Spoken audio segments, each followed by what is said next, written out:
So, this time, it's me. It's me who will give a message. Kag wala ko kabalo, lagi butang ko sa pinakaulihip. Kay, ano na lang yung hambal ko, wala pa nila na hambal. Okay, gani, oo, gani. So, siya ko ba ida yung malaga pamati, importante ka pamati, komunikin ko. Just like what Liza said, we are very, very happy the moment we knew.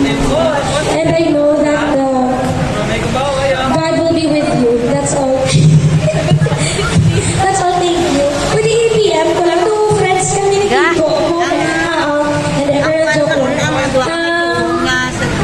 Thank you, Kiko. Nabalikan mo si Shara. Thank you, Shara.